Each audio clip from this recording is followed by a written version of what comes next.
Assalamualaikum warahmatullahi wabarakatuh. 77 tahun membuat banjir. Selamat Hari Air Sedunia. Air adalah salah satu anugerah Tuhan yang tidak ternilai harganya.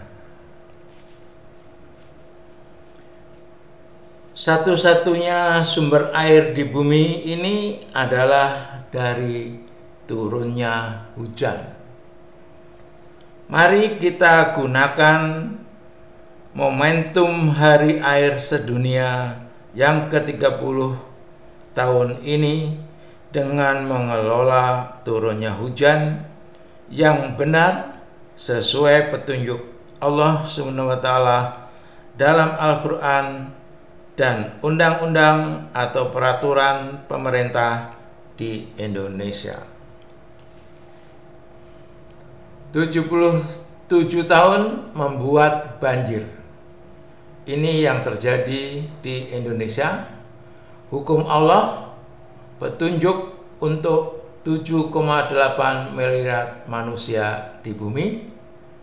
Dalam surat Ar-Ra'd ayat 17, petunjuk kelola turunnya hujan.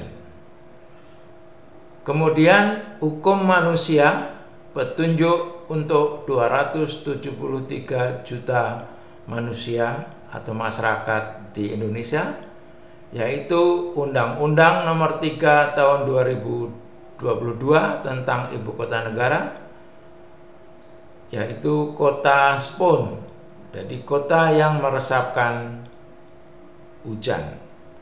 Sama dengan surat Ar-Ra'd yang benar hujan harus diresapkan. Jadi kalau firmannya cocok dengan ciptaannya atau kejadian yang ada di alam ini yang kita lakukan, itu kebenaran mutlak atau mukjizat Al-Quran, kebenaran hakiki. Ini adalah link video saya dengan judul Karyaku untuk Negeriku Tercinta. Ilmu hidrologi ini saya dapatkan dengan biaya dari negara Indonesia. Maka negara Indonesia wajib hukumnya mendapatkan masukan ilmu yang saya dapatkan, dan insya Allah negara meyakini masukan dari saya ini untuk melaksanakannya, dan jika dilaksanakan insya Allah akan menjadi amal ibadah saya. Amin ya robbal alamin.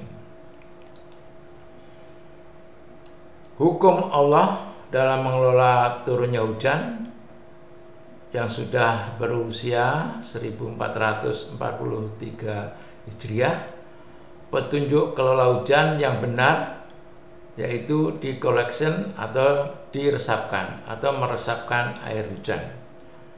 Ini ayatnya, adapun yang memberi manfaat kepada manusia maka ia tetap di bumi. Al-Quran surat Ar-Ra'd ayat 17, pemahaman oleh Joko Suryanto tahun 2015. Ini hukum Allah.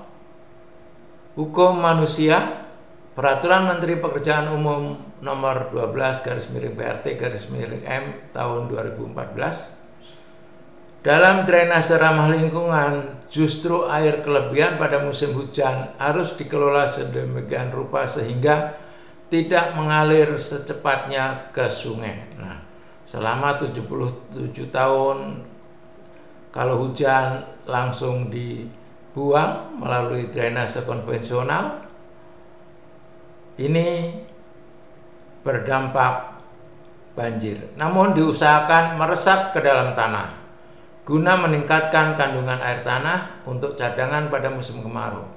Konsep ini sifatnya mutlak di daerah beriklim tropis dengan perbedaan musim hujan dan kemarau yang ekstrim seperti di Indonesia. Jadi hujan itu tetap, musim hujan selama 6 bulan dan musim kemarau selama 6 bulan.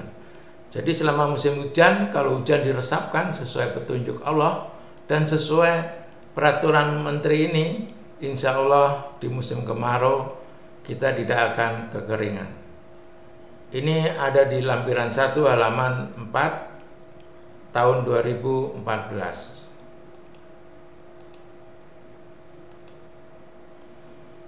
Kemudian hukum Allah yang benar, yaitu meresapkan hujan.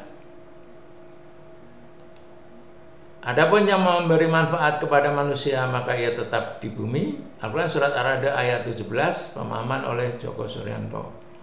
Nah, ini hukum manusia, yaitu Undang-Undang Nomor 3 tahun 2022, Kota Spon. Dalam lampiran 2 halaman 55. Pengelolaan sumber daya air perkotaan bertujuan untuk memberikan keamanan akses air minum yang andal, sistem sanitasi yang layak, perlindungan sumber air dari polusi, dan pengurangan risiko banjir. Nah, kalau diresapkan, risiko banjir akan menurun dalam satu sistem pengelolaan air terpadu. Strategi ini akan menerapkan prinsip kota Spon atau Spong City guna mengintegrasikan jaringan biru dan hijau agar dapat memberikan manfaat, kenyamanan, dan kesehatan bagi penduduk IKN. Nah, ini khusus untuk IKN. Saya berharap undang-undang ini juga berlaku seluruh kota di Indonesia. Kemudian petunjuk kelola hujan, hukum Allah yang batil atau yang salah, yaitu ini run-off. Run-off ini akan langsung terbuang ke saluran, sungai ke laut. Ini hilang seperti tadi yang di permen PU. Adapun buih itu akan hilang sebagai sesuatu yang tak ada harganya. Al-Quran Surat Ar-Ra'd ayat 17, pemahaman oleh Djoko Suryanto tahun 2015. Ini diumpamakan seperti buih dalam ayat ini. Artinya kalau air hujan yang hilang, ini langsung terbuang lagi ke laut, itu adalah yang batil. Ini hukum manusianya. Konsep drainase konvensional, paradigma lama adalah upaya membuang atau mengalirkan air kelebihan secepatnya ke sungai terdekat. Nah, ini selama 77 tahun ini air hujan dibuang. Dalam konsep drainase konvensional, seluruh air hujan yang jatuh di suatu wilayah harus secepatnya dibuang ke sungai dan seterusnya ke laut.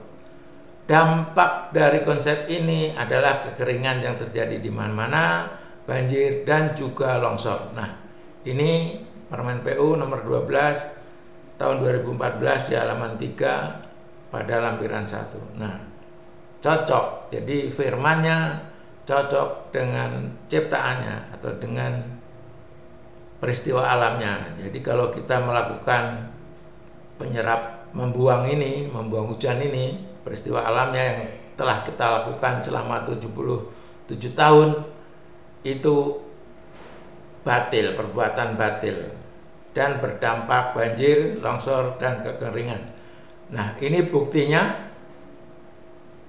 yang saya sudah baca tadi, berdampak banjir dan longsor serta kekeringan. Nah, inilah yang dilakukan oleh kita selama 77 tahun. Ini hukum Allahnya jika kita mengingkari hujan. Dan sungguh kami telah mempergilirkan hujan itu di antara mereka agar mereka mengambil pelajaran. Tetapi kebanyakan manusia tidak mau bersyukur. Bahkan mereka mengingkari nikmat. Al-Quran Surat Al-Furqan ayat 50. Dan jika kamu mengingkari nikmatku, maka sesungguhnya azabku sangat pedih. Al-Quran Surat Ibrahim ayat 7. Nah, ini juga sama. Firmannya cocok dengan peristiwa alamnya. Nah, peristiwa alamnya kemarin 77 tahun kita buang air secepatnya ke sungai, dampaknya adalah banjir, longsor, dan kekeringan. Nah, ini petunjuk Allah. Jika engkau mengingkari hujan, yaitu dibuang, bukan disyukuri, bukan disimpan, asapku sangat pedih. Nah, itu banjir, kekeringan, dan longsor. Itulah merupakan asap. Jadi firman-Nya pasti cocok dengan ciptaannya atau dengan peristiwa alamnya, yaitu bukti kebenaran mukjizat Al-Quran. Nah, ini 77 tahun ini yang dilakukan oleh masyarakat. Jadi dapat disimpulkan bahwa reformasi drainase yang diperlukan adalah membalikkan pola pikir masyarakat dan pengambil keputusan serta akademisi, bahwa apa yang dilakukan masyarakat, pemerintah, termasuk para akademisi yang mengembangkan drainase pengatusan justru sebenarnya bersifat destruktif. Destruktif itu merusak, menghancurkan, memusnahkan, yaitu meningkatkan banjir di hilir, kekeringan di hulu dan tengah, dan permukaan muka air tanah. Nah, inilah yang dilakukan selama ini oleh masyarakat selama 77 tahun ini. Kemudian juga pemerintah ini berdampak banjir, kekeringan, dan tanah longsor. Marilah dengan momentum Hari Air Sedunia kita membalikkan pola pikir kita masing-masing dengan menyimpan hujan atau meresapkan hujan atau memanen hujan. Ini sudah terbukti. Nah, ini buktinya selama 18 tahun kejadian bencana banjir meningkat terus. Tren bencana banjir di Indonesia antara tahun 2002 hingga tahun 2020 selalu meningkat karena ya tadi kita membuang hujan. Ini data dari Bappenas. Marilah kita merubah mindset kita selama ini, masyarakat, pemerintah, akademisi, dan swasta memanen hujan, mensyukuri hujan. Insya Allah nikmat akan ditambah secara individu ataupun masyarakat. Pasti janji Allah itu dipenuhi, yaitu kalau kita bersyukur nikmat akan ditambah. Demikian, billahi taufik wal hidayah. Wassalamualaikum warahmatullahi wabarakatuh.